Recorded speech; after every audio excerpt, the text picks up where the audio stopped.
Good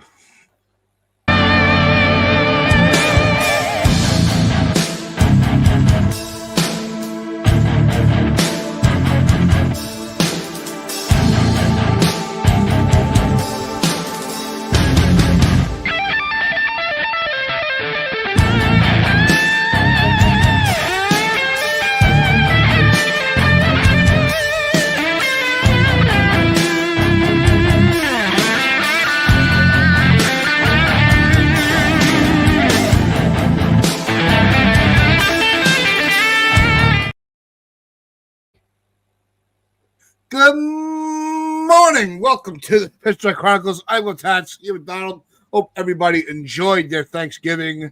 If you are watching us from the States, everybody abroad, hope you all enjoyed this last week as we had a little bit of a hiatus. I want to send a special shout out to Donald for reacting to the comments from Hal.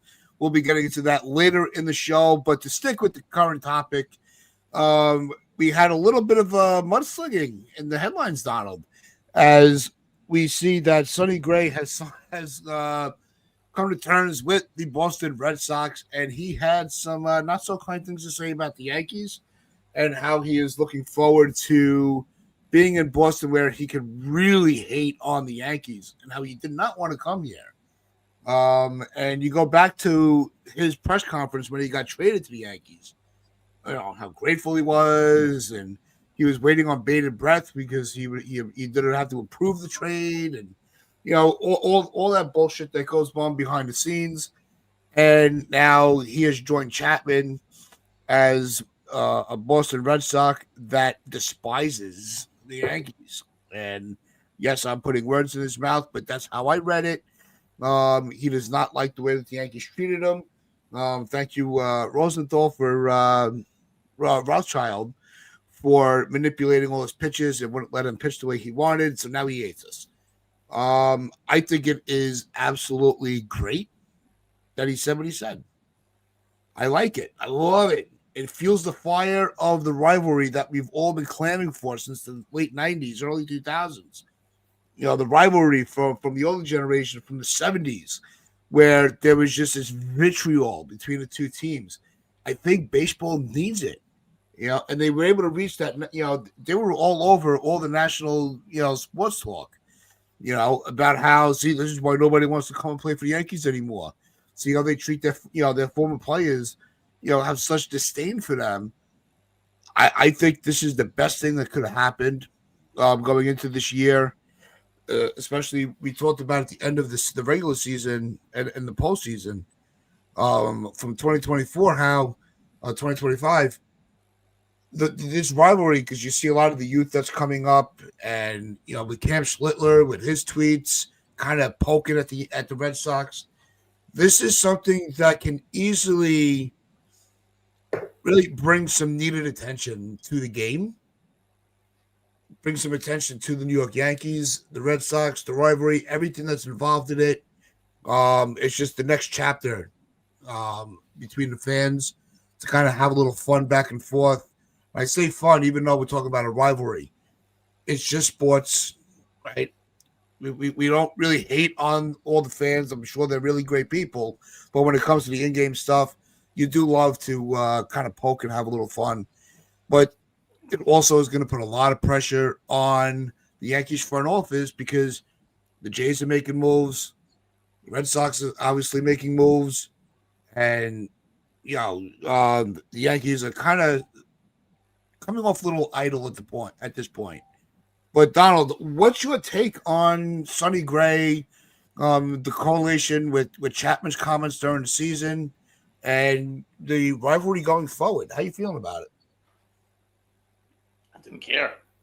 When I read it, I just didn't care. Like I don't care who hates on the Yankees. I don't care. That doesn't move me either way. It's like Sonny Gray has never once entered my thought process since he left, because he was basically an irrelevant Yankee as far as I'm concerned. He was dreadful, absolutely dreadful. So when we moved on from him, I didn't spend a second thinking about him, to be fair. Now, I don't disagree, though, that I think that the Yankees didn't utilize him correctly. I think that Larry Rothschild was an outdated pitching coach, and I don't think that he brought the best out of Sonny Gray. And so Sonny Gray has every reason to be frustrated with the Yankees. That's his prerogative. But we have every reason to be frustrated with him because he was ass. So I really just don't care. As for the rivalry, I mean, anything that could stoke it, I'm all for, as far as I'm concerned. Like, the kind of stuff that will get a rivalry going is Cam Schlittler, going on saying under his breath "F Boston" after coming off the mound after he's pitched an incredible freaking shutout and destroyed Boston's hopes. That's the kind of stuff that stokes a rivalry, absolutely. And Aroldis Chapman, that's a guy that basically ruined our playoff chances on multiple occasions, and we kept giving him extensions. So for whatever reason, he hates on us. What more could we have done to have satisfied him? We gave him tons of money. We gave him a chance after he shut up his garage and threatened his wife. We gave him another chance. Yep. Gave him multiple extensions. Continued to show faith in him. Never gave up on him. Coddled that idiot, even when he was sitting out because he got an infected tattoo on his ass or whatever the hell. And for some reason, he hates us. Cool. I mean, I really never liked you either, bro. I always thought that you were a thrower, not a pitcher. The guy could just throw 105. Great. But in the big moment, he couldn't get any outs. So, like, those two guys, again, just don't care. I don't care. What's that saying? I got 99 problems, but Sonny Gray and Aroldis Chapman ain't one. No, it's the players themselves. Yeah, it's not like they're world beaters at this point. I mean, yes, Chapman had a phenomenal year last year. I'm not taking anything away from him. Sonny Gray's done very well. Before coming to the Yankees, and then after coming to the Yankees, and we mentioned Rothschild has been a big problem in that. He was a big factor. But these are not former Yankees, that were came up through the system and really just have we're not dealing with trash talk from like a Severino or a Torres. You know what I mean? To reference to Yankees have more into today's game, but it's the rivalry itself in and of itself is really what really gets my blood flowing a little bit on this. I don't think it's my issue is more that the Yankees kind of are out of the headline. And that's what bothers me the most about this, Donald, is not so much, yes, I'm excited about the rivalry kind of being reborn, restoring it. That I enjoy. It gives the season a little more juice because it's not just Boston. It's also Toronto's solidifying themselves as a powerhouse in baseball with the season they had. So now the Yankees have to try instead of and we said this for the last couple of seasons. The Yankees are now chasing everybody else. Nobody's chasing us. To me, that's the biggest problem. And the one way to solve that is for the Yankees to get a little more aggressive in this offseason. We got the winter meetings coming up. There's always stuff that comes out around that. But the other person I wanted to bring into the mix with rivalries is Devin Williams signing with the Mets. Another player. That's far more. Whatever. It's not hurting my feelings that he went to the Mets. These Mets fans, some of them are like, because we're getting all your players. Nobody wants to play with you anymore. Nobody wants to sign with your organization. The aura is gone. What do you say about that? Yeah, that's a far more pertinent conversation, Yeah.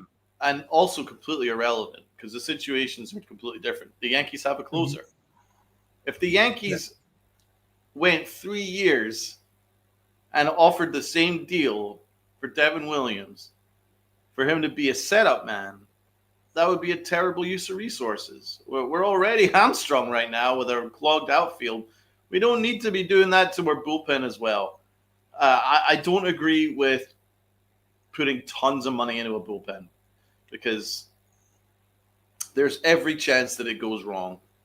Like, remember when we put so much money into Zach Britton? Remember when Zach Britton started great, but then just completely fell off a cliff? Completely fell off a cliff, and we were tied to a massive contract to him, tied to a massive contract to Aroldis Chapman. That's not a smart way of building a bullpen. I don't agree with putting tons of money into a bullpen. I mean, listen, we did a podcast like last week when we were worried that the Yankees were actually talking about doing a deal with Devin Williams because they checked in on his reps, and there was expressed interest on both sides, by the way. So I was like, oh my God, what are they doing? So listen, I'm relieved that he's going to the Mets. I'm relieved. Again, the Yankees have 99 problems.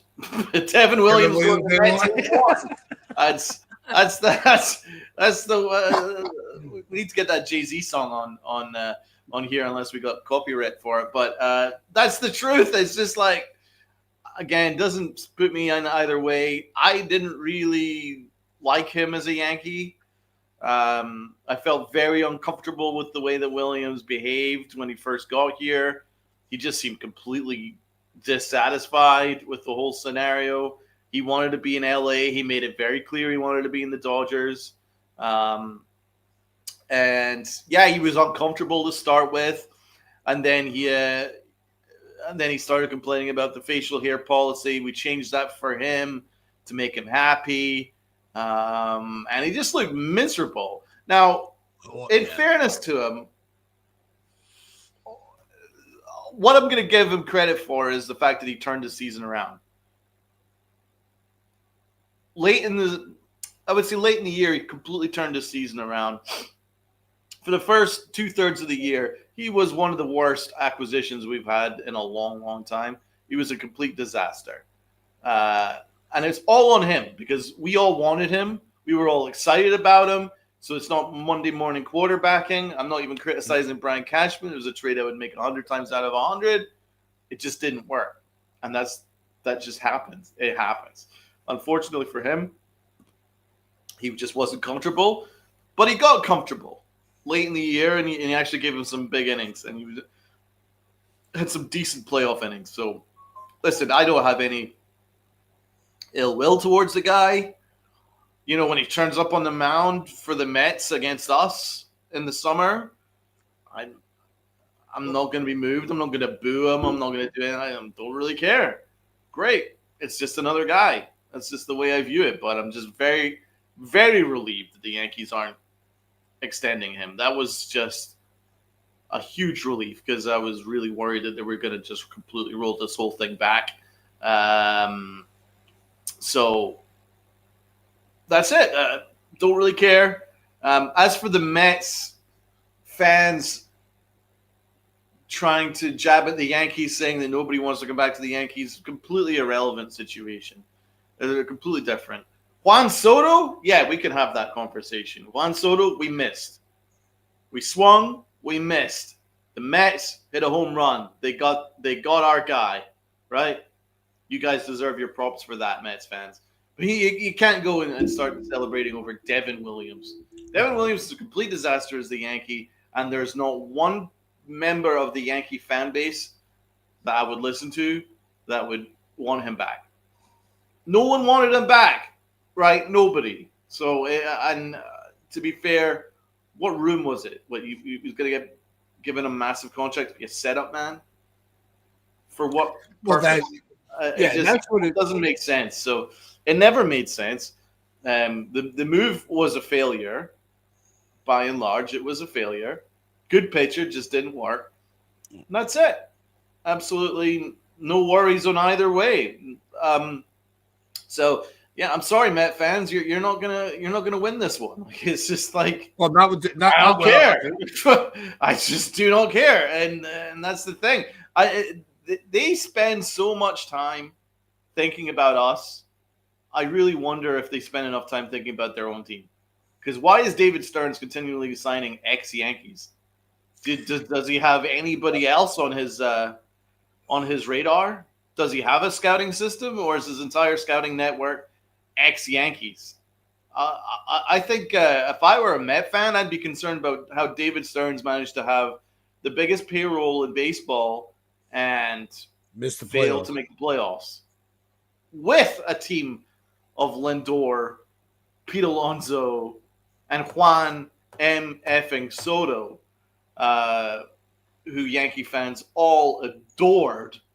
You got him, and you missed the playoffs with him? How did you manage that? I would be more concerned That was about one of that. the best closers in the game with Diaz, And Diaz, who is still a exactly free agent. Diaz, right? And you managed to miss the playoffs with that team. That's incredible achievement.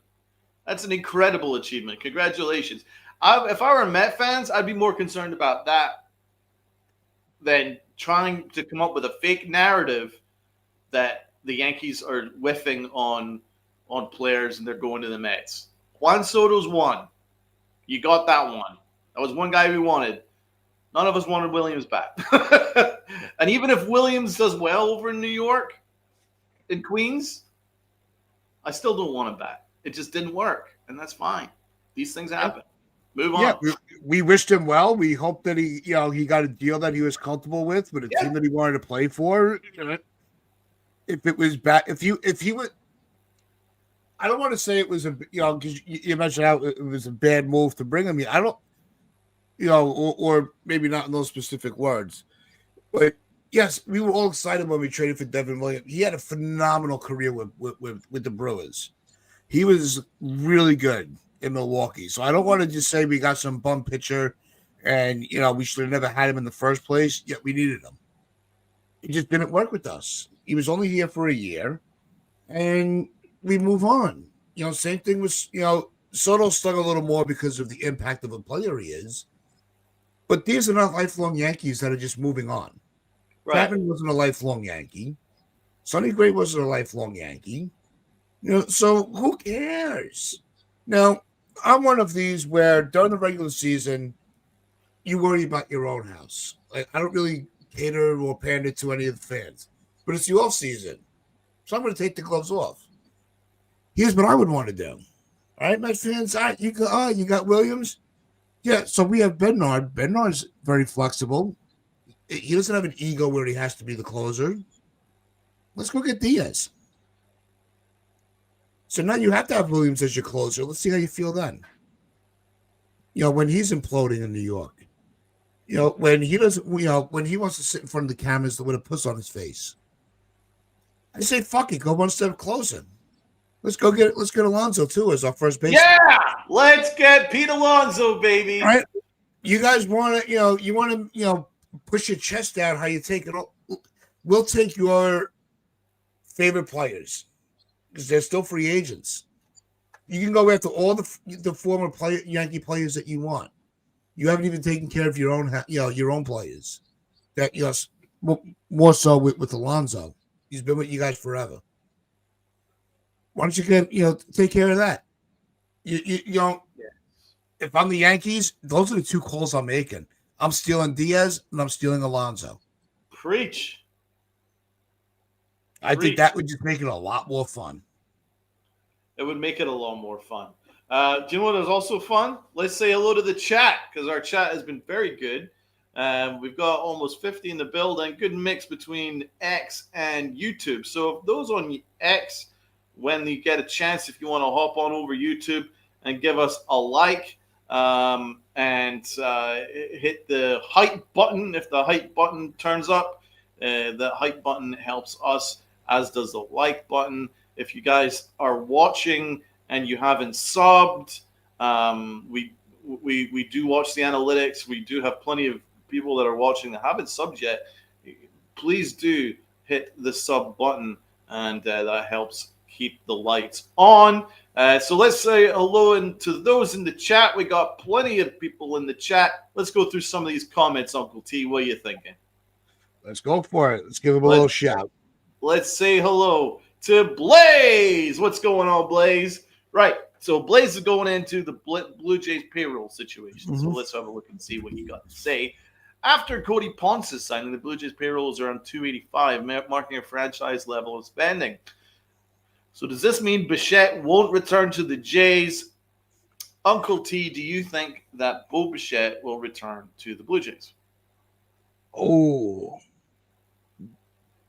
I think if he does return to the Jays, it's going to be a late inning. It's going to be a late off-season addition, agreement. He's had a few, his bat is his bat. I know, his defensive metrics have kind of slid in the wrong direction a little bit, but he could easily have a bounce back season and get back to form that, once he's fully healthy. He's had some injury issues. The Jays have the same money that, like the Dodgers have. They're a media conglomerate. The Rogers group. They have the funds to sign anybody. They were all in on Ohtani. They were ready to put a bid in for Soto, which we never heard the actual numbers from them. It's true. So they're not afraid to go after the really big fish. They just haven't had the consistency to kind of look attractive to the big fish and kind of like pandering a little bit, sitting in wait, because they would just keep having these great seasons without a postseason appearance. Well, now they have it. So they have that next check mark on their, in their meetings with these agents. That's right. And they've already we won the division. We were a playoff team. And they took the Dodgers to the limit. So I think the Jays can really be. I think the Jays in all of baseball are the biggest threat to take anybody from the Yankees. And as I said, they've already completed a huge signing by acquiring Dylan Cease, so they've already upgraded their rotation with a big time move. They're not playing games anymore. They're playing. Doing the extra mile. I love the fact that they've already gotten better since missing out in the World Series. They've made a statement signing. They're a better team now than they were in October, which is something that the Yankees missed on because they got worse after they missed out in the World Series because they lost Juan Soto. Now, they pivoted okay, but at the end of the day, I don't think that they were a better team. They missed Juan Soto, and they never really properly replaced him. So let's go back to the question. Bo Bichette, I don't think he's returning to the Jays. I think he will go elsewhere. I do. I think he'll go elsewhere. But I do think that the Blue Jays will find other ways in which to upgrade their lineup. But I think they'll move on from Bo. Do I think the Yankees will sign him? No, I don't. Because the Yankees will want to eke out every bit of that dead horse in Anthony Volpe. Yeah. They're going to want to beat that dead horse until it's super duper dead. So that's what they're going to do. Not just super dead, super duper dead. Exactly. Not just super dead, super duper dead. That's what they're going to do with Anthony Volpe. So I'm sorry. I just don't see it. They might go for a smaller move at shortstop, but it won't be Bo Bichette, I'm afraid. I'm pretty sure that Grisham contract killed any chances of us looking at other ways to upgrade the lineup, unfortunately. But Blaze does say the Jays could defer Bo's contract, and that is a possibility. Jonathan doesn't think that – I don't think that they need Bichette, and I tend to agree. Healy Man's Heart's actually be a priority. If we were able to work something out, that wasn't, detrimental to the Yankees making any future moves, I'm all for it. But like you said, I don't see them sidestepping at all from Volpe at this point. They are going to ride that decision of theirs if it destroys their entire franchise. But they're going to be very aggressive for sure. And Healing Man's Heart says here, I see Toronto being super aggressive. I see them getting either Bellinger or Tucker, along with Bichette. The Rogers family are flushed with cash, unlike poor old Hal. Well, that's another topic. We'll get into that later. But yes, dude, could you imagine if they get Kyle Tucker? I mean, if they get Kyle Tucker I can see it. and they get Dylan Cease, the Yankees are cooked. We thought last year, when they said, we kind of laughed off when they were saying that the Yankees were a fourth place team. If the way this off season has gone, and with the youth coming in from those two organizations, the Yankees could end up real. It wouldn't surprise me if they really missed the playoffs. Well, I don't know about finish, but I think they could finish third.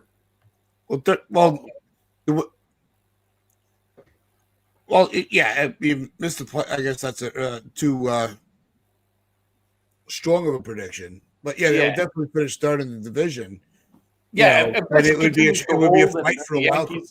If the Yankees only bring back, say, Cody Bellinger and make a couple of small utility moves, and then sign like a Giolito or something like that as a fifth starter, then the Yankees will probably finish as the last wild card spot and be completely irrelevant in the playoffs. That's my prediction. Yankees are being bullied in the AL East now with Toronto leading the way. Hal needs to sell this team already. I mean, we're going to get into Hal again because I'm not sure if everybody watched my show, but I want to, regardless if you have or not, we haven't heard Uncle Tats's view on what Hal Steinbrenner had to say. So I look forward to hearing Tats's thoughts on what Hal had to say later in the show. Sonny Gray smells blood in the water too. He knows the Yankees are chopped liver in 2026. It's going to be brutal watching the Yankees struggle to get third place in the AL East. I love how positive we are on a Wednesday, baby. This is the positivity we need. But that's the reality of it. It's the Red Sox get they have Gray. The Jays, they go and get Cease. We got Yarbrough. And not that I hate on Yarbrough. I think he's a good addition for us, but he's not on that caliber. He's not on that tier with those guys. And so, our bullpen is already weaker because we did lose Williams. Weaver's still a free agent. And we don't know what the turnout's going to be with Duvall. Jake Bird, we don't know how he's going to, make the adjustments that he was in the minor leagues last year. It's, like Healing said, it's reality. I think until the Yankees start making any significant moves, the mood's going to be a little somber. It's the truth. I'm not worried about it. I'm not sweating it because the moves are going to happen at the winter meetings. And that's very, very soon. So next week, the whole mood could change. We could be sitting there going, World Series back up. I believe that. And to be fair, we know what the Yankees are going to do. Nothing. We have an idea. It's going to be Cody Bellinger, and if not Cody Bellinger, then maybe they'll pivot. But these kind of things are going to happen at the winter meetings. Tatsuma Imai, that's a winter meeting. So I don't really care that the Yankees haven't made a big move. And by the way, someone's going to come out and say, "Well, is Grisham not a big move?" Because that technically is a big move. They've acquired a player worth $22.5 million. It's not what we wanted. At all, but it is what it is. Let's get into some more stuff here. John the Beagle Dad has a question for Uncle Tats, right? Oh boy. Why? And this is regards to the obviously the headline topic of today's show. John the Beagle Dad says, "Why is this a story?" And why is this important? This goes back to my questions. So, Uncle Tats, why do you think it's important? Well, it's like I said, it's not so much the player that said it, but I think the vibe of the slings and arrows in the media in regards to the rivalry, because that's one thing that we do enjoy regardless of how the season's going. We circle those dates on the schedule of when the Yankees and Red Sox play. You go on the secondary market, even on a down year, the tickets are insane, to go to one of these games. So yeah, I think the healthier the rivalry, the better it is for baseball, because it does grab the national headline. And anytime you're able to get a national headline in a sport, it's a win. So yes, it may not be a story because it's Sonny Gray or it was Aroldis Chapman, right? These were not guys that were lifelong Yankees that we revered. But I do think it's a story because it's Yankees Red Sox. It's always a story, always, and that'll never change. I agree for sure. T2 says Aroldis Chapman won relief pitcher of the year. Yeah, good for him, man. Look, I said it earlier. I don't know if you were in the show yet. Either way, it doesn't put me either way. He didn't work as a Yankee. Thus, why am I going to sweat? Look, I was very happy for Chapman's year last year, as long as unless he was doing it against our team. Ryan said, I said, Aroldis Chapman put a really good year for himself. Yeah, no, good for him.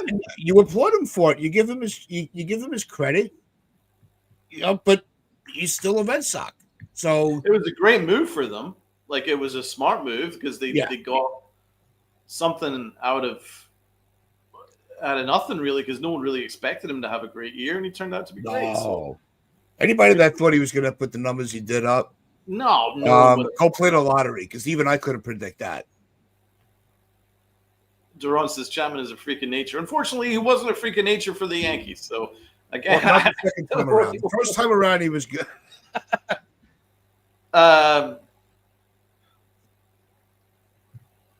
TC Steels is pissed. I hope the stadium is completely empty game after game this season.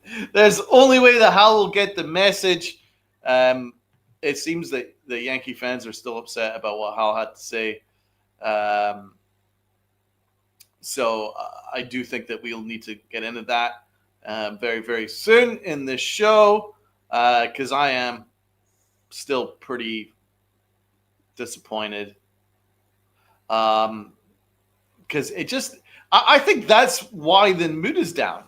Hal has to understand that when you are the face of the Yankees, you're the owner of the Yankees, you can dictate the mood and you can dictate the vision of where we're at. And so when you cry poverty and when you start talking about what you owe to your bondsmen and to the city of New York, and when you start talking about wanting a salary cap and you start wondering and you start worrying about what the Pirates are doing and the freaking Oakland A's or whatever they are now, Las Vegas A's in the future, just the A's, when you start worrying about these little teams and you're not really focusing on the problems at hand, then it upsets the mood. And from what I'm seeing, the mood is down, and a lot of it is attributed to Hal. The dude just doesn't get it. He does not get it. Anyway, got a little bit off topic there. Let's see what else we got here in the chat. The Steinbrenner team will run the Yankees long after we're gone.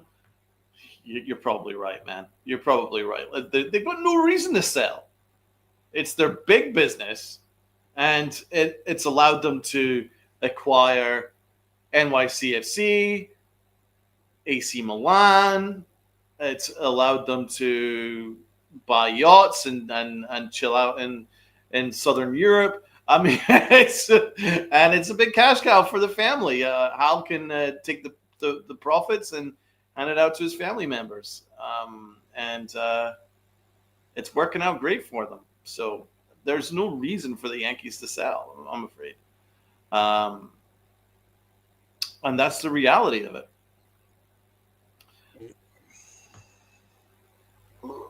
T2 says Aroldis Chapman said he liked Red Sox so much he signed a 3-year discount and sees himself pitching in Japan when he's in his 40s. All right, cool. Again, don't care, man. I wish him a great career. I really do. I have no hate towards Chapman. But it is interesting that a lot of them are like hate the Yankees. So maybe that's the issue. You know, it's like constantly talking about your ex when you're in a new relationship. Like it's something that to me never made any sense. You know, you're done. You moved on. Move on. Let it go. Like I also said, let it go. You know, it's regardless. And real quick to TC's comment with not going to the stadium, I don't agree with that. I really don't. I'm not into this whole boycotting thing. Look, if you can't root for your team when they're down, then you're just it's a bad look when you come back when they're winning. It's like wherever you're during the struggle. It's like a lot of these fans from the 80s. I grew up with baseball in the 80s, playing Little League. Yankees weren't winning shit. Everything was about the Mets. Especially with 86. It was Mattingly was my idol growing up, and I was going to root for that uniform no matter what. Same thing as the dynasty started, to phase out in the 90s when the core four started to retire. We were like, all right, well, we'll come back when they're winning again. No, it doesn't work that way. You're a fan. Yeah. But at the same time, if that's how you want, fan how you fan. That's it. Facts. Fan how you want to fan. And it is interesting. We are going a little bit off topic, but yeah, that's all right. We tend to do that. We're just going to shoot the shit a little bit, but it isn't a case of just being like, I'm going to stop caring until the Yankees do this, that, and the other. It doesn't really work that way. I mean, I'm passionate because,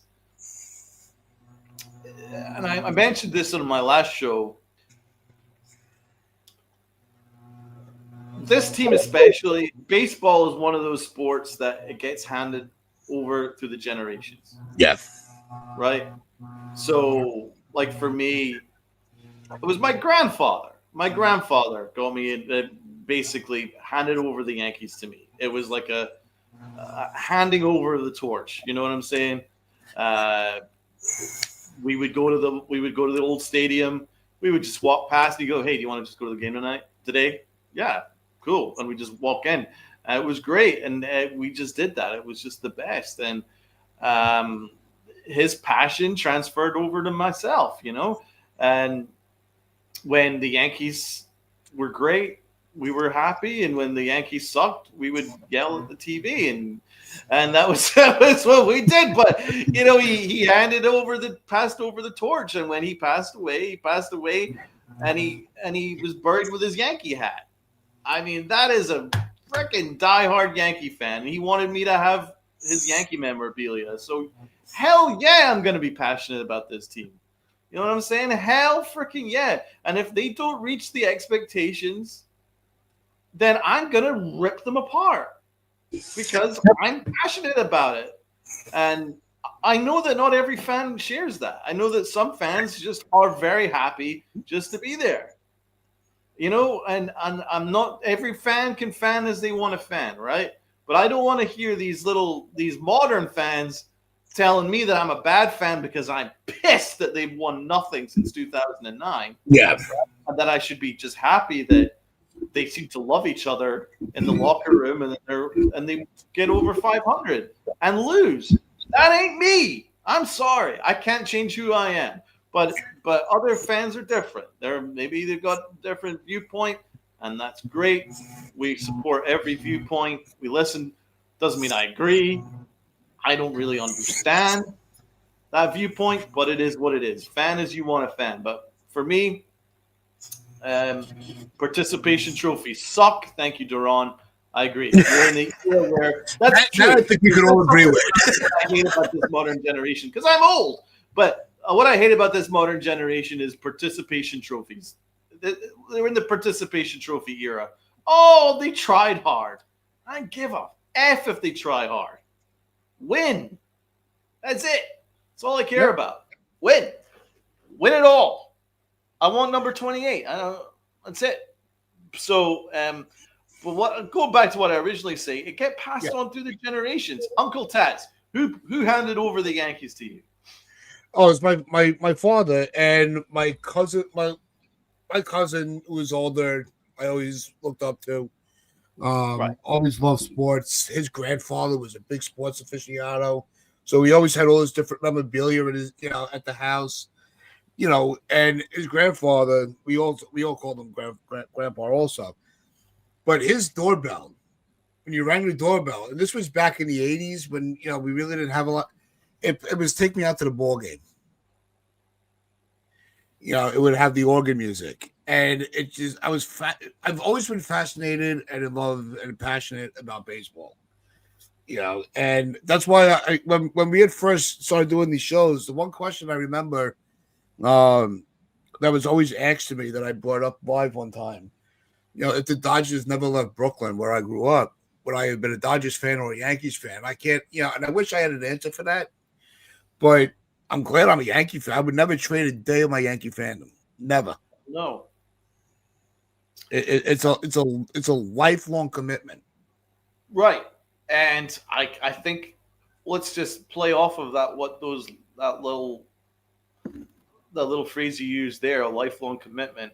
And let's talk a little bit about the expectations of our owner, because that should be a lifetime commitment.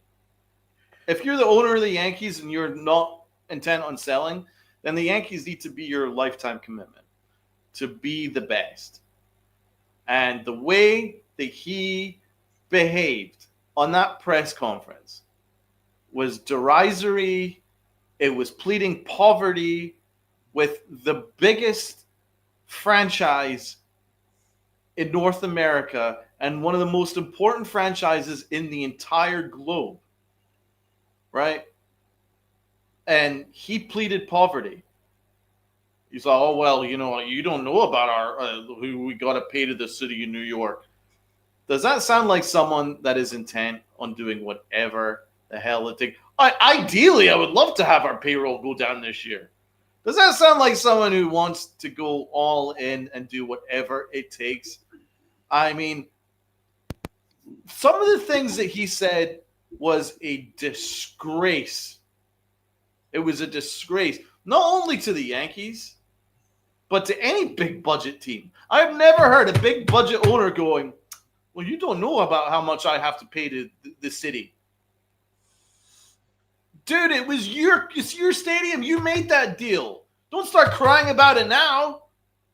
Right? You made that deal to pay back the city for $100 million. Don't start crying about it now. And it was a long freaking time ago. Jesus Christ. But the things that he was saying, like, oh, well, we owe $100 million to the city of New York. Ideally, I would love to have a lower payroll. I want a salary cap. I'm worried about these small market teams competing.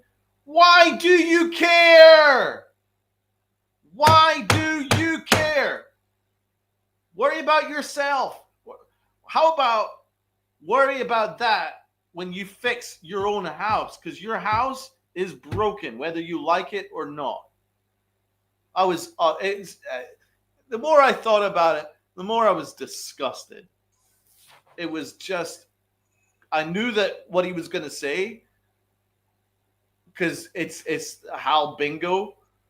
It is the Hal Bingo. You know he's going to talk about the payroll. You know he wants to talk about budget. You know he wants to talk about what he owes to his bondsmen. He does it every single year. But he still doubles and trebles down on it. But you can't cry poverty. You are the New York Yankees. They don't even watch baseball in the UK, right? But the Yankee hats are everywhere. Everywhere you go, they sell Yankee hats, right? Everywhere. everywhere. There's more Yankee hats than Dodger hats. And those are the only two hats that sell in the UK. Rest of Europe is exactly the same. Yankee hats everywhere, right? South America, Yankee hats freaking everywhere, right? El Duque used to watch the Yankees on his little television over there in Cuba, dreaming of being a Yankee, right?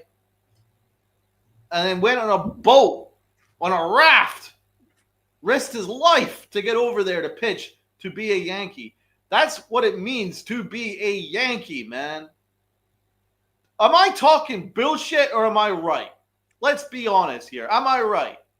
Am I right or am I freaking right?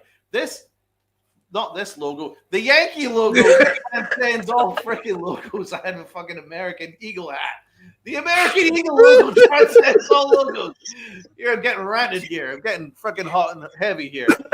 Sidney Sweeney's American Eagle transcends all of the logos. But, yeah. I don't blame you if Sidney Sweeney's on your mind, though. Before Hal Steinbrenner, I'll be exactly.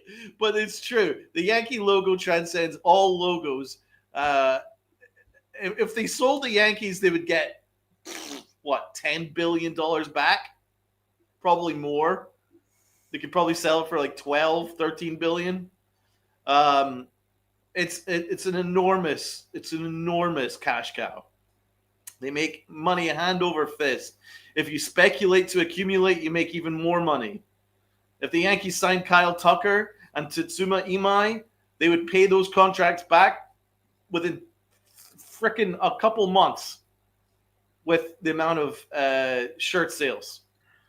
So don't give me the poverty shit. Don't give me the poverty shtick. It's an embarrassment, and I'm done with it.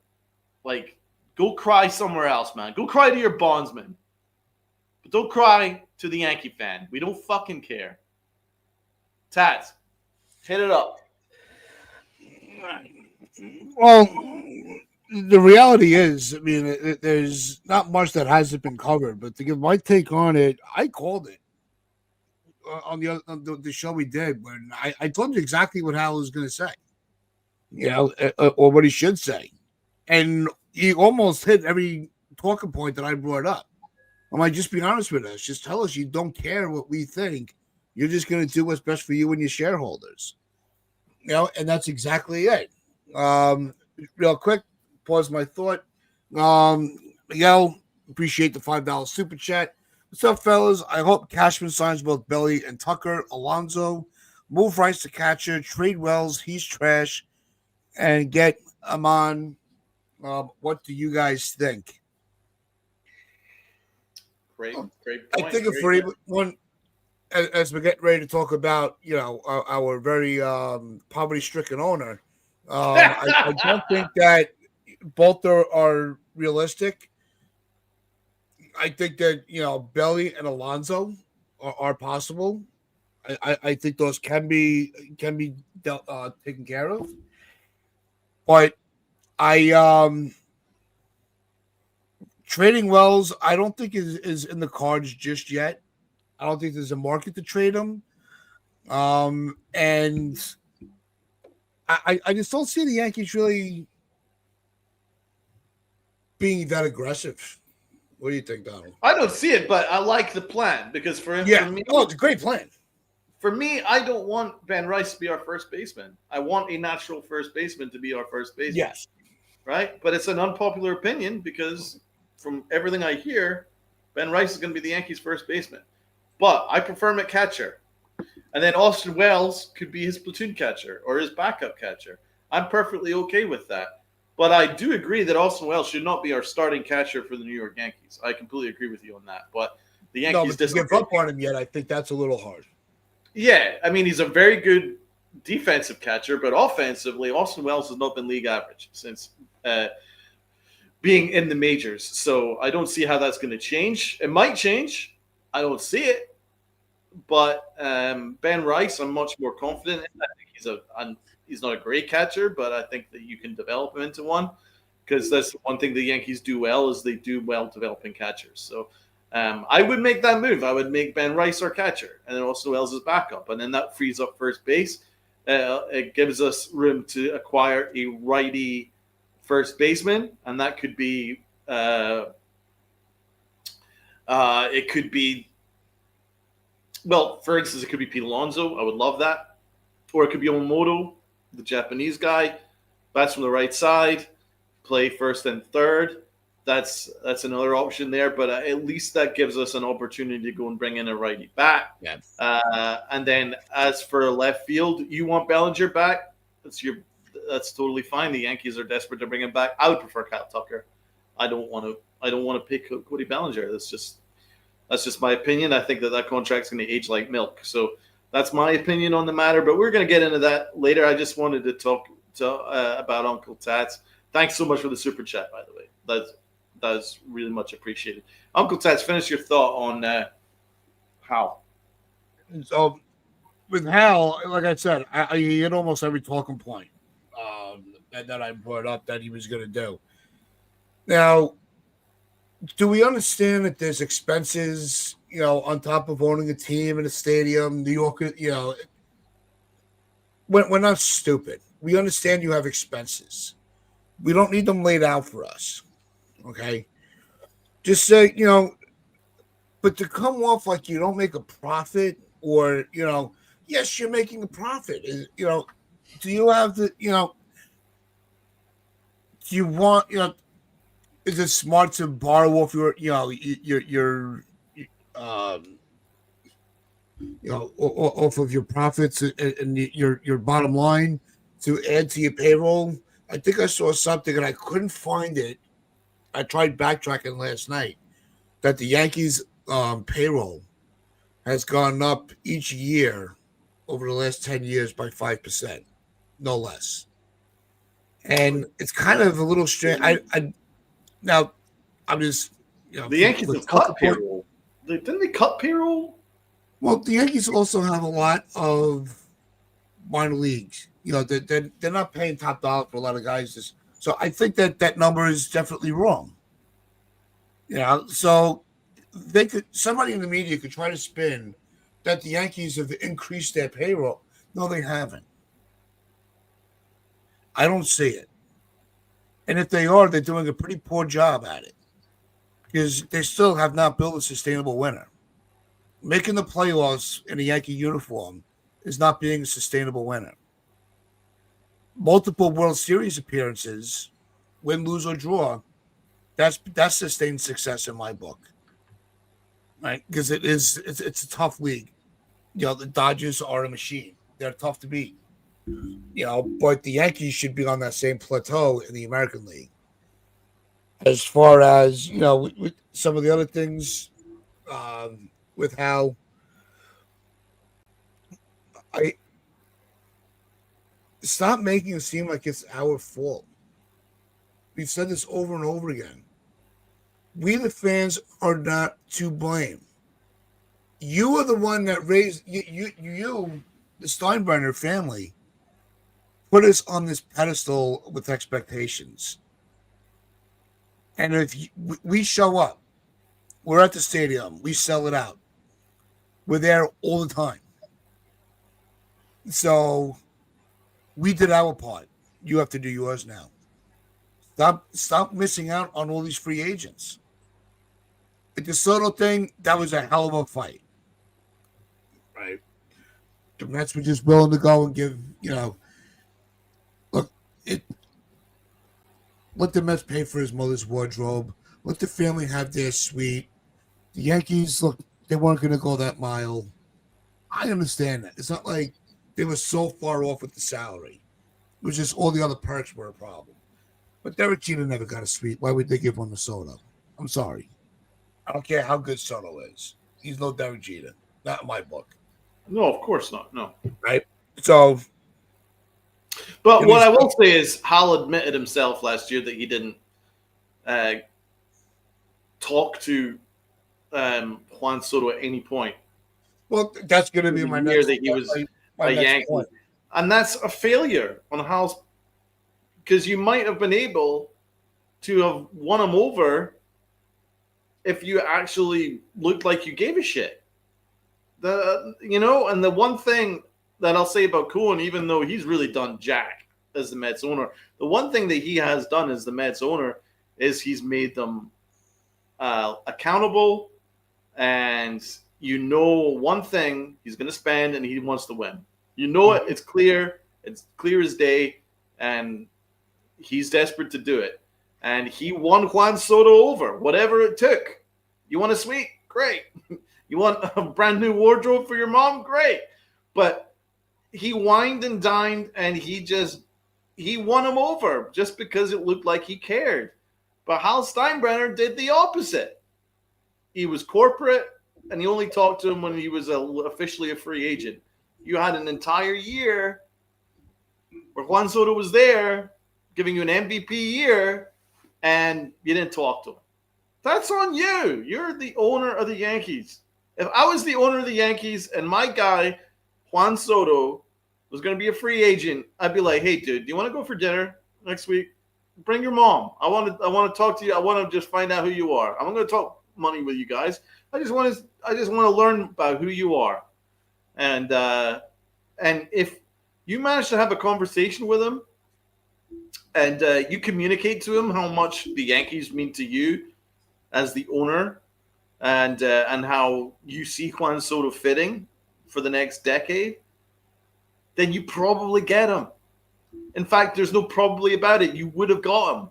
But Hal just doesn't do it. That's where he is just not the kind of owner that is required for an organization like the Yankees. He just does the bare minimum. The bare minimum is $300 million. Cool. But he doesn't set any standards. He doesn't oversee Brian Cashman. He sure as shit doesn't oversee Aaron Boone. And he just talks in circles. I mean, the biggest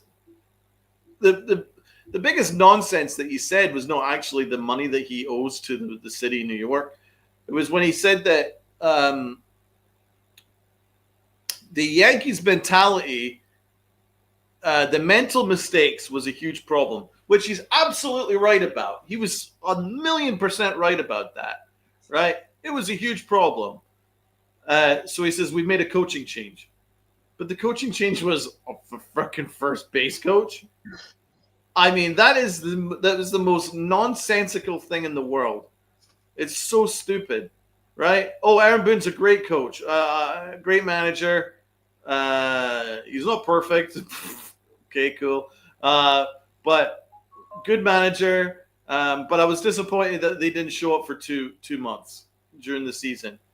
So, 2 months out of a 5-month season is actually that's a pretty big freaking chunk that they didn't show up for. So how good a manager is Aaron Boone? But also, let's just talk about it.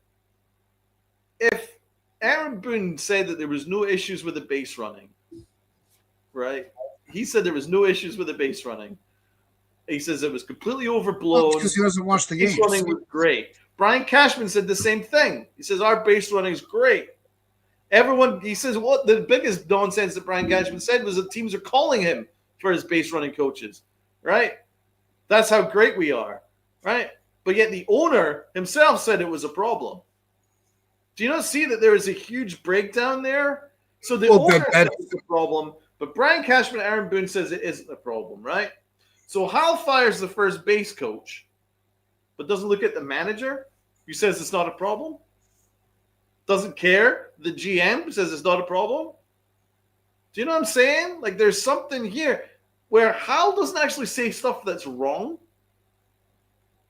but he doesn't have the balls to set standards. He's the one guy that was honest, actually. So I'm ripping Hal apart for the money thing, but he was the one guy that was honest. He was honest about it. He's like, yeah, we didn't show up for 2 months. I didn't like it. We made tons of mental mistakes on the base pass. I didn't like it. Good for you, man. Great. So make changes. But his change is the first base coach? It's going to do jack. Because it's the manager that sets the standards. It's the manager that sets the mentality issue. It's the manager that doesn't care if you guys make outs on the base paths. It's the manager that does that. So changing the first base coach doesn't change shit. So here's my final word on this before we sign out. Is one of the things that we revered George for was not just his aggressiveness to get the free agents. It was also his accountability to everybody that was beneath him. Right. Batting practice, spring training, walking around the ballpark, interacting with the players, letting them know, hey, I'm watching you. You better earn me every penny I'm paying you. You better deserve it. And that's, I think, more so of all the other bullshit from Hal, is the accountability I would like to see from his father kind of become reborn in himself. You see, George, George's, used to have his suite. And he would show up. He was almost always at a game. I think that's one thing is why, as crazy as Jerry Jones is, and he may overreach a lot in his organization, but he's on the sidelines at the end of the game, for God's sake. Right. Like, he keeps an eye on everything. Nothing is past him. I was just sitting up in his ivory tower or, sleeping on his yacht, thinking he's Scrooge McDuck. Right. Meanwhile, you just... example. How about the female owner of the Indianapolis Colts? She's on the sidelines all the time. She's taking notes on the sidelines. Like, she's involved, man. She is freaking involved. Exactly, Doran. Same with the Lions ownership. The Lions ownership, you're a Lions fan. It's called accountability. Right. That's all we're asking for. But until he holds himself accountable for his shortcomings, who's going to take him seriously? You can't employ the same GM for 30 years and go, I don't know why we're not winning. It's all about setting standards. Yeah, and the Yankees right now, from the ownership down, throughout the front office, there's no standard. There's no accountability. Nobody takes the blame. It's somebody else's fault. Absolutely. All the constant failure over the years. Yes, they stay above 500 every year. Big deal. They make the playoffs. Big deal. Where's the fucking World Series trophy? Where's the party down the Canyon of Heroes? Can we go back to that? When is that going to be the expectation again? They can say it all they want. Their actions speak differently. Their actions are, as long as we get those couple of gates for the postseason, and we get those gate tickets, and the TV money, we're good. I want a salary cap because I don't want to spend money. Absolutely. It's a bad look. Because you're talking like you're a mid-market team. I expect that from the owner of the Royals team. I'm losing my voice here. So let's talk a little bit, Cody, before we finish the show. Right, Cody. We want to talk a little bit Cody Bellinger. So they got the latest update, and then I'll bring the tweet up. The latest update. Shout out to Fireside Yankees. It was John Heyman that says John Heyman believes that ultimately Cody Bellinger will land back with the Yankees, but the two sides are quote unquote not close on a potential deal. So, Uncle Tats, what year? What's your cutoff point in terms of years for one Cody Bellinger? I would say I would give him a 4-year contract with a mutual. I know I like the mutual option. Right. I would make it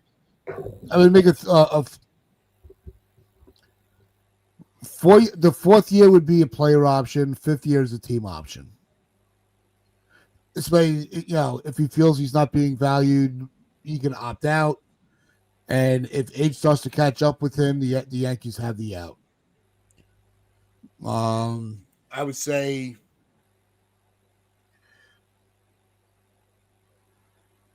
between 28 to 32 million a year would be a fair range.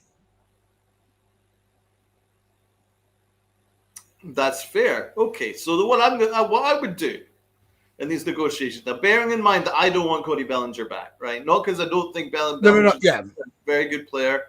We've already established that he's a very good player. In fact, he was our second best player last year, no doubt about it. Or he won our low-key MVP. To those that are watching that didn't watch our awards, the low-key MVP was Cody Bellinger. So no one's saying he's a bad player. I'm just saying that contract, long-term, will be bad. It just will. So in negotiations, I would give him a 4-year deal, right?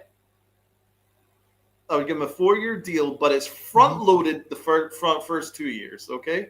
The first 2 years, front-loaded. The last 2 years means that it's easily voidable, right? That's what I would do. Mm-hmm. And it's a take it or leave it. 4-year deal, front-loaded, right?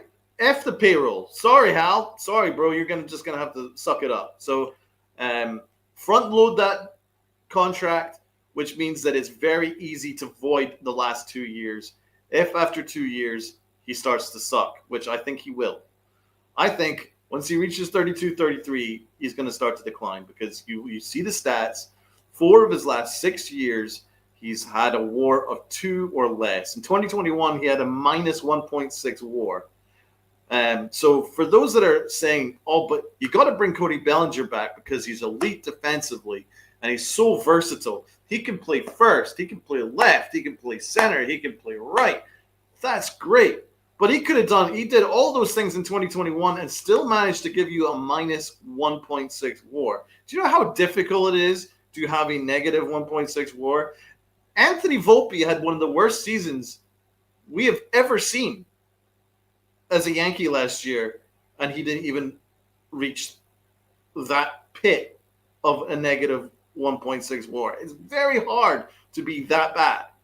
So I'm not saying that should be the one reason why we don't extend him. I'm just saying you have to pay attention that in the past, he has not been great.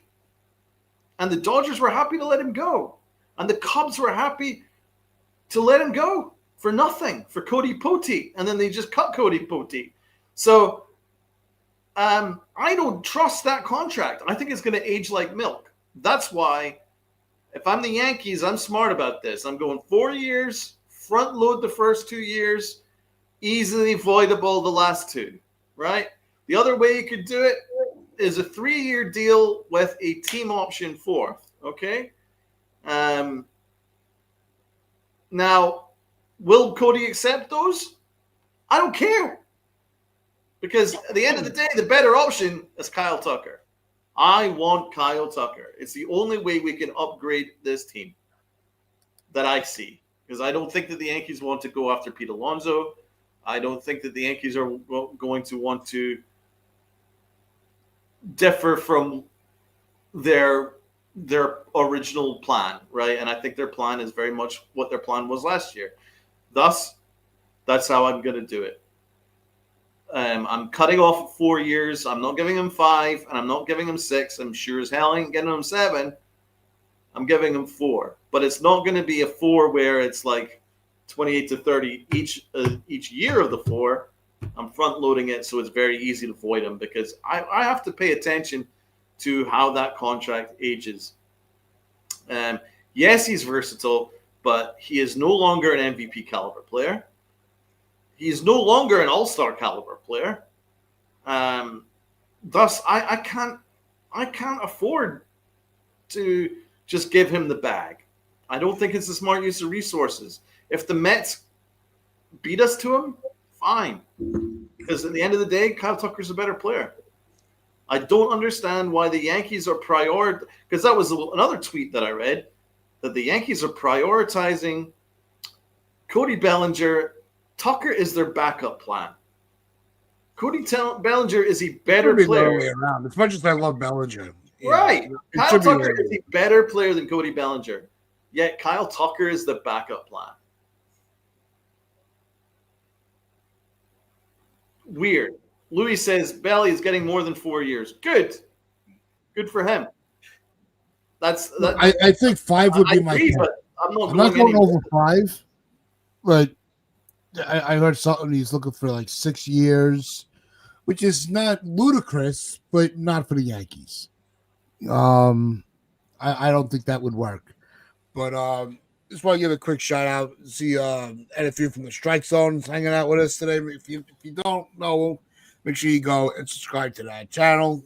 He does some great work out there. Also, I saw it in the chat. So this is. Ooh, you suck. Ooh, you suck. Uncle Tots ain't messing around, bro. So Neil, that's for you. Let's see. What did he say that was so bad?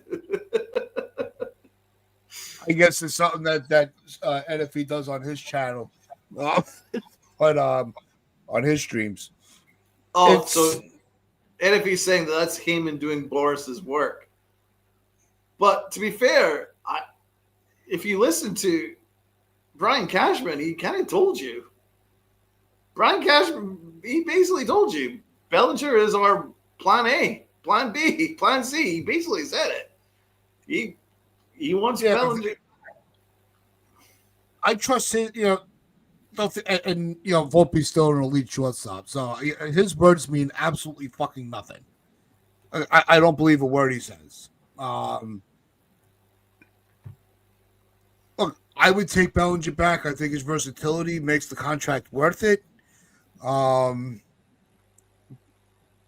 not going. Like I said, I'm not going more than 5. 5 years is my cap. On the years, the money, I'm putting at 32. Whatever is able to be worked out within those parameters, I will not be pissed off.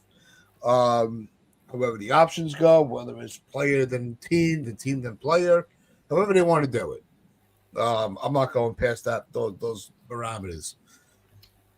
Shout out to Fireside Yankees again, giving us some more updates on Cody Bellinger. As of 28 minutes ago, John Rossi has described the Cody Bellinger market as hot, with the Yankees, Mets, Dodgers, and Phillies all showing interest. Well, that's good news for those that don't want Cody Bellinger back, because all those teams could outbid the Yankees, no problem. Outbid the Yankees for this guy. Mets, Dodgers, and Phillies. Great.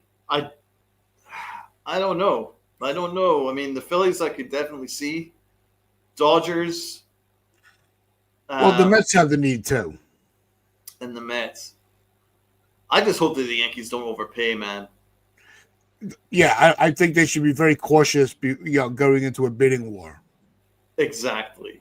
He said, "Look, Bellinger's not some throwaway player, and I know that's not what you're trying to, you're not trying to diminish him as a player at all, but you said if he came back and it was under the right circumstances with the right contract, you're not going to be pissed off about it.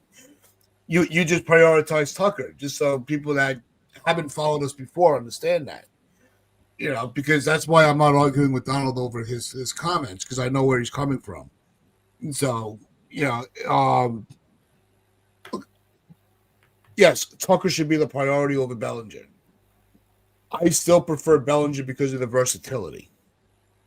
That's and we've talked about that for a couple weeks now. Pretty much since the offseason started of where we stand. Armand is amazing as saying Bellinger's going to be a Philly. That would be interesting. The Phillies need to do something. Let's be honest here for a second. Let's take a pause with the we talk about the Yankees running it back all the time. When was the last time the Phillies made a significant roster change? Like, they just keep running back the same cast of characters, and they think it's going to click. I think the Phillies I think they'd be sneaky aggressive this offseason. Right. And like I want to make clear that it's not a disrespect on Cody Bellinger. Yeah. Very good player. Very good player. He was a great Yankee, right? And I think that once he opted out, I opted out of my interest in attaining Cody Bellinger. Fair enough. I wanted to see one more year of him as a Yankee, a $20 million plus, and we see how it goes. If it was a good year, great. We'll give you what you need. But otherwise, here's another way of looking at it. Jason Dominguez, his projected WAR, right, is not far off of what Cody Bellinger's projected WAR would be next year, according to Fangraphs. That's why it just doesn't make a whole lot of sense to be paying Cody Bellinger $30+ million per year when Jason Dominguez makes a fraction of that. And I don't think he's going to be that far off if you give him that kind of opportunity. Another way of looking at it is Kyle Tucker, right? His baseline year, right, is Cody Bellinger's best year, right? So, like, last year, it was basically a baseline, bog standard, average Kyle Tucker year, right? But it was basically the same stats as Cody Bellinger, right? And that's the best that Bellinger's played in out of 5 of his last 6 years. It was the best Cody Bellinger's played. That's why I'm saying that the Kyle Tucker contract just works out better. Yeah. In the long run, Kyle Tucker is a more consistent offensive player. He just is. Plus, he's younger. And I'm sorry if I'm going into next year and Cody Bellinger is back on like a 6-year, $160 million contract. I'm looking and I'm facing the Toronto Blue Jays and they've signed freaking Kyle Tucker along with Dylan Cease. That's good. That's gonna be a fun show. Gonna get cooked on a skillet. That's why we got to go and we got to pay the better player who's younger. It just makes more financial sense. And it's like screw the versatility because at the end of the day, how often did Cody Bellinger play first base for the Yankees last year? Yeah, a handful of games. Like less than a handful. Yeah. So that versatility was basically irrelevant. He was only used in left field and center field. Well, okay. Who's going to play center field for us next year? It's going to be Trent Grisham. And then Spencer Jones possibly behind him. So what use is that versatility? All right, he plays left field. No, so does Dominguez. Spencer Jones can play left field. Okay. But that versatility, which is the one reason why the Yankees are so excited about him, is kind of irrelevant because Ben Rice, they want to be their everyday first baseman. So there's not really going to be much room for him to play first base. So I don't understand. Like you could, if they didn't pick up Trent Grisham's contract, then yeah, I'm all for signing Cody Bellinger and Kyle Tucker. Bellinger can play center field. Tucker could play left. Great, but they didn't do it. They hamstrung themselves to that stupid qualifying offer, and that takes us away from signing both. Thus, if I have to choose one or the other, then it has to be Kyle Tucker because Kyle Tucker's baseline year is Cody Bellinger's best year. It's as simple as that. But Tats, you're actually more of a fan on extending Bellinger, though, I believe. Am I right? Yeah, I think he really did. He enjoyed it the year here. His father was a Yankee, and as his ring with the Yankees. I think that does kind of give the Yankees a little bit of an edge, although a lot of people have that perception. that the Yankees don't have the edge anymore over anybody, even if they did play here. I think that Bellinger's body type. I think he'll age better than some other players. Okay. In his age group. He's not that he's so lean that he can snap like a chicken bone, but he's not so muscled up where you're worrying about muscles being pulled. I think it's not. I don't think he's gonna. I think the LeMahieu comparison I think is a little harsh. LeMahieu aged because of one injury, and when it comes to your back, I've had back issues. That's a hard recovery. Yeah, that's true. So, and then he kept fouling the ball off his foot, and his foot was never healing right. LeMahieu, I think the way everything ended for him was an anomaly. It was a one-off situation with one specific player. I don't think Bellinger's going to fall into that same trap. So yeah, I think Bellinger, when he hits lefties very well, even from his side of the plate. Yeah, we're very left-handed heavy, but I don't think he would be a problem, because I like I said, I think he just fits with this roster very well.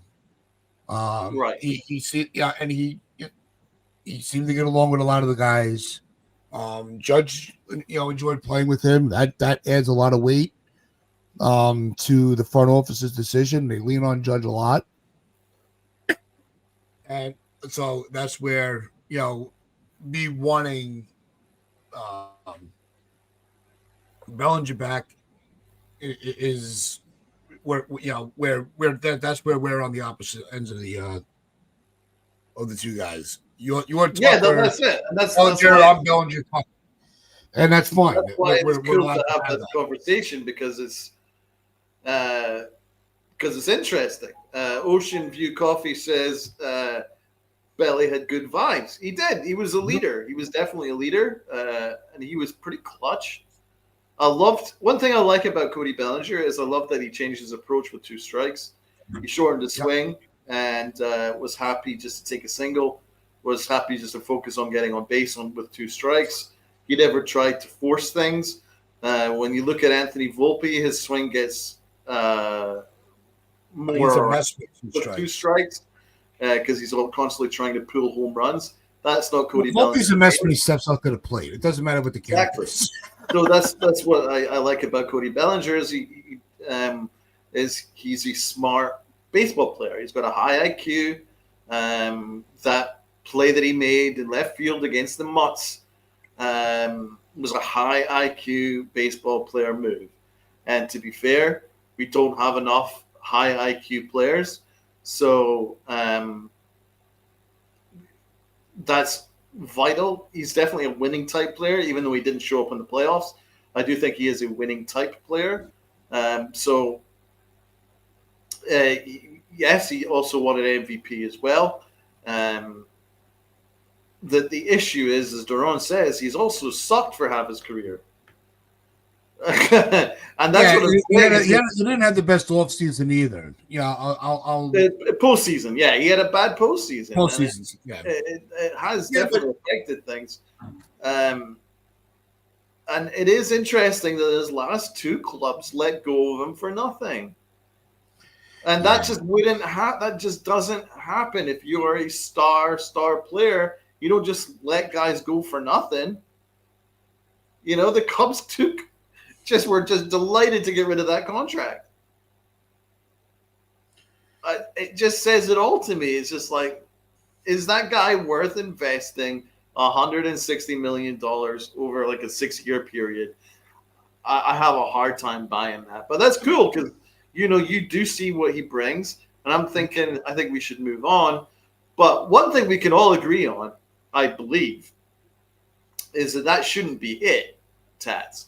So if you did sign Cody Bellinger, which I do believe that I still believe that he will come back to the Yanks. I have a hard time believing that the Yankees will lose out on him plus Juan Soto back-to-back years. It's kind of a bad look. So that they're probably going to be the Yankees are very worried about outside perception.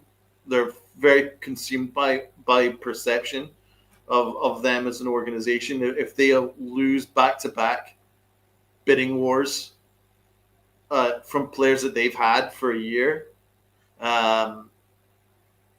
it's a bad look on the organization, and they're going to be very conscious of that. So I don't think they'll allow themselves to lose out on Cody Bellinger, but that probably means they're going to overpay for him. However, my original question is, you sign Cody Bellinger, where do you upgrade the rest of the lineup? Because it does need upgraded. So where would you then go? After Bellinger, my next move would be Alonso. And like I said earlier, it wasn't just, it was to kind of poke at Met fans. But I'd also try to, I'd boost my bullpen. I'd try to go after Diaz. Even if it's just to scare the shit out of some, even just to kind of shake the market up a little bit. But I know Diaz is going to, with Williams got what he got, I can imagine what Diaz is going to get paid. So, maybe, I would kick the tires on Diaz. I'll word it that way. But no, I do secure first base. And so you would upgrade the infield if we went. Oh, the infield definitely needs upgrading. I agree with that for sure. I love Ben Rice. I think he's a great player. He's great for an organization. I just don't have the confidence with him at first base. Me neither. I like him a catcher. Can he be a backup? Absolutely, but not the everyday guy. But that's part of the problem here. Healing the Man Heart says if they get Alonso, they'll have to trade Rice. They are married to Wells. That's the thing, that they've kind of been self-imposing marriage to these guys that have been kind of underperforming because they're married to Anthony Volpe and they're married to Austin Wells. Both of them are below league average offensive players, whether you like it or not. Thus, that means that you're going to have to upgrade other areas to provide massive upgrades offensively in order to survive having a below average offensive player in Wells, a below average offensive player in Volpe, a below average offensive player in McMahon. That's 3 already, right? Trent Grisham has been a below league average bat every year, apart from last year.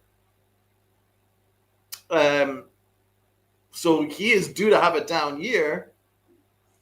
That's 4, possibly 5 positions that I've named that are below league average offensively. Okay? And we don't have a first baseman on the 40-man as it stands. So Ben Rice is that, if they want him to be, but he's not really a first baseman. So that's where I have real issues with the way that the Yankees have built their roster. It's overly left-handed, 1, and 2, they're kind of married to a lot of guys that are below league average offensively. And that's a big problem. And it is a big problem. And it's asking a lot for Aaron Judge to continue to be superhuman. And that's why I'm thinking Kyle Tucker, because at least I'm going to say it. I think last year was an offensive fluke for the Yanks. I really do. I think it was a little bit fluky. They got a lot more out of guys that they didn't think they were going to get.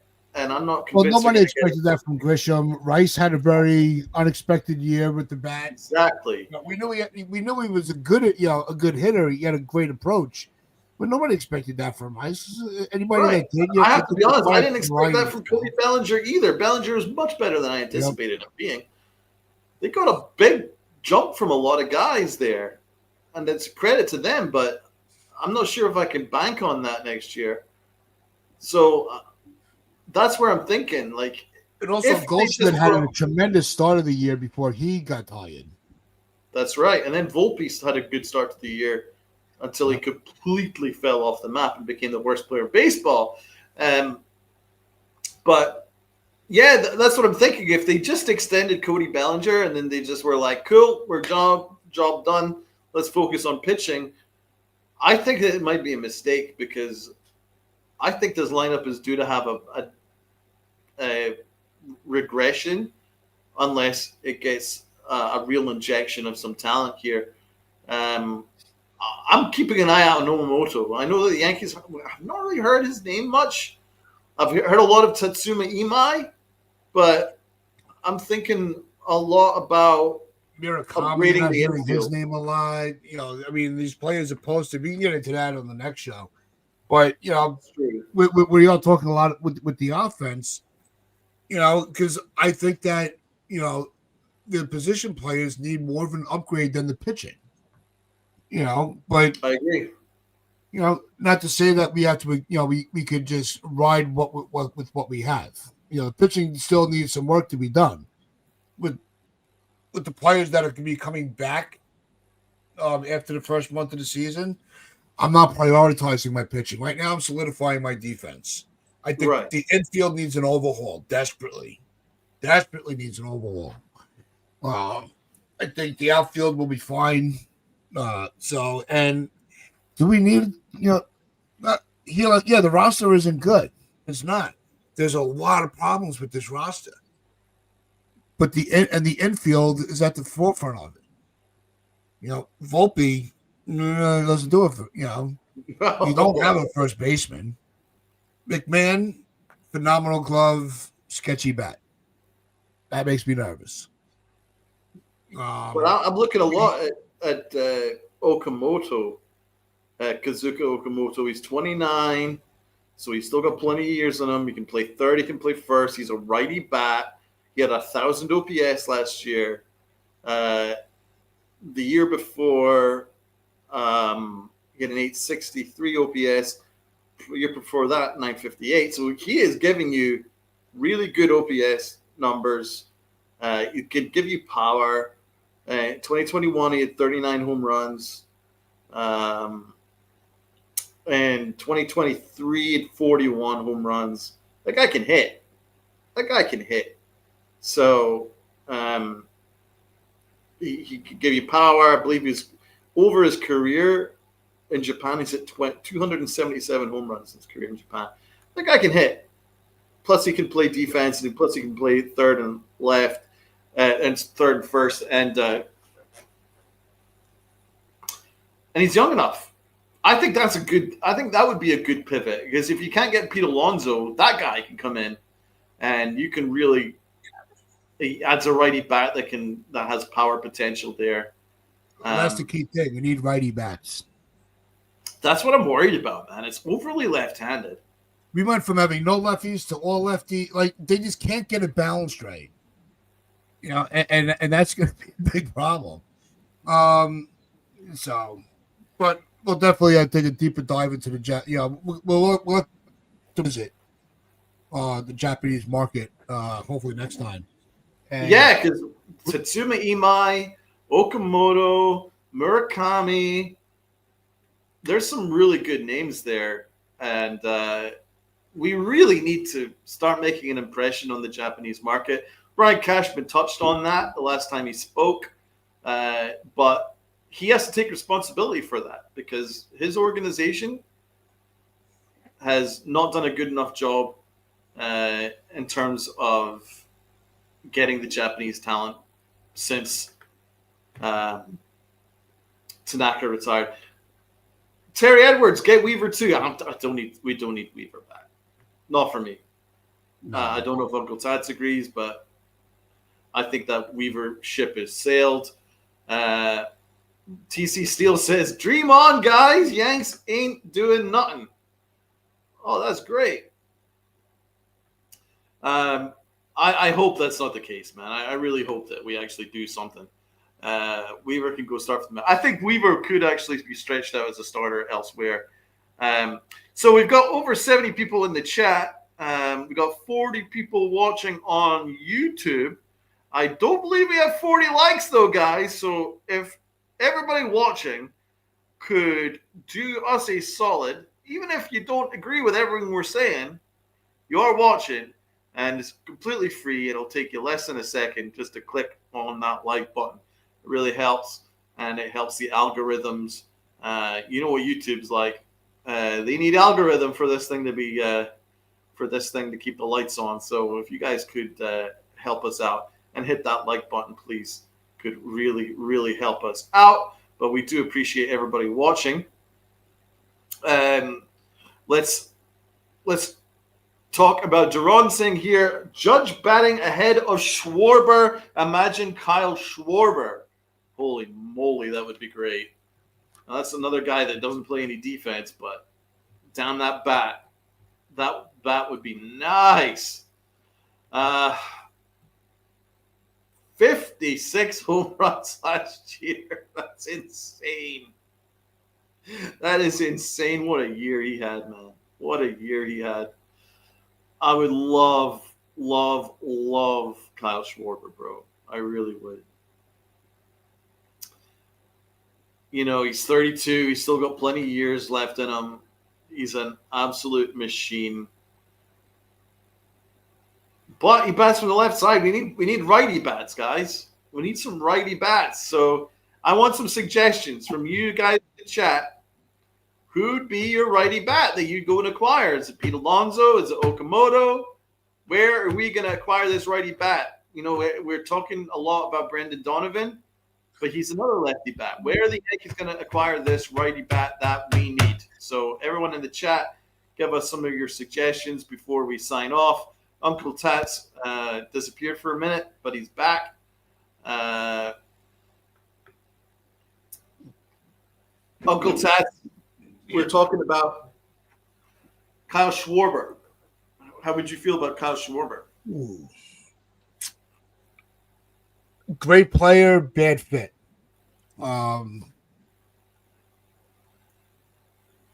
You'd be putting him against Stanton, fighting for DH time with DH, and we already we had the problem last year. We already have a team full of DHs. So I just don't think what position would are you going to put him in? Yes, I know he can play a little bit of left field, but then you can then just get rid of Dominguez. Which player has more of a future with the Yankees? It's Dominguez, not Schwarber. It's tough to say no on Schwarber. I don't see it being a good fit. Yeah, those 56 home runs on that. It's hard to. No, I'm saying it's hard. It's tough. On that right field porch, dude. But so are you done with? Schwarber could actually beat Aaron Judge's home run numbers next year with that righty porch. He really could. Like, if he did 56 home runs in Philly, dude, he could hit 56 home runs at Yankee Stadium. That's for sure. Well, I'm not saying I want to make this clear. I'm not saying that Stanton is is better than Schwarber. I'm not. But Stanton's already here on the contract. Yeah, that's you would have to eat all that money just to get rid of him.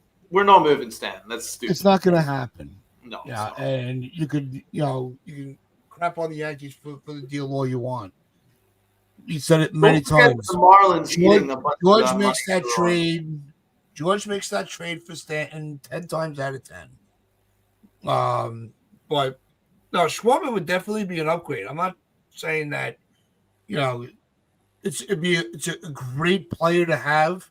It's just it doesn't fit. Yeah, no, I agree. I mean, we're not moving on from Big G. That's silly talk. I mean, he's still one of our only clutch hitters. I think Big G will be here at least one more year. Plus, he's a righty bat. We were saying we need a righty bat, and Big G is one of the best righty bats in the league. So I absolutely love me some Big G. So I am moving on from there. So we need to find other avenues to add a righty bat. TC Steele says Alonso or Bo Bichette. Bo Bichette obviously would immediately upgrade our infield and addresses our shortstop problems. TC Steele says Eugenio Suarez or Jorge Polanco. Ooh. I like Jorge Polanco. I think he's a solid player. He's not, on that superstar level, but he's solid. You can get production out of him. That is actually a good suggestion, man. I like that. Yeah. That's someone that plays short, plays second. 32 ain't too old. He had a good year last year. 78 ribs. OPS of 821. OPS plus of 134. That's 34% above average. 2.6 WAR. I like that, man. When you compare that to that little Italian dick that we got, I mean, it's night and day. Anthony Volpe gave you an 83 OPS plus, so Polanco is, 70 points better? Volpe gave you an OPS of 660. That guy's OPS is 8-something, so it's 100-plus points better. I mean, no question. That's a good suggestion. Good job with Polanco, man. I would love to make a deal there. And So he hits from the right side and gets some power. Yeah, good suggestion there. Eugenio Suarez. I mean, that would definitely be a third base. That'd be a third base upgrade for sure. Yeah, I've always loved him. Now, you may lose a little bit with the defense, but you're gonna gain it back, tenfold with the bat. Facts, man. That's another OPS plus of 126, 824 OPS, 118 RBIs. That's crazy. That's crazy talk. So, you okay over there, Donald? Why? You're sinking lower and lower on the screen. Oh, it's like you're right. I'm just looking like your best Wilson from Home Improvement impression, man. I'm looking at the free agents. I'm looking at the free agents and I'm getting excited there. Those are two good suggestions. So I do appreciate TC Steals there for that one. Maybe what we'll have to do on the next show is like really revisit some of the free agents that are on the market. I know we did a quick recap a couple of weeks ago where we went with the available free agents with the highest WAR, comparing them to our team, and that was fun. But we definitely we are running short on time here. So that's right. We've been running on for almost 2 hours. This has been a great show. Yeah. And before the two dogs start going crazy and disrupting everything, I mean, they already knocked my camera out. But we are going to use this opportunity in a short minute to give everybody a proper farewell. We want to thank everybody for hanging out with us as we went definitely into extra innings. We had an 18 inning show today. Appreciate every single one of you. Just make sure you hit that like button, hit that sub button, share this out with your friends, family. The stream is on the corner. I'm Uncle Tats with Donald on the Pinstripe Chronicles. And remember, wear those pinstripes of pride and play hard.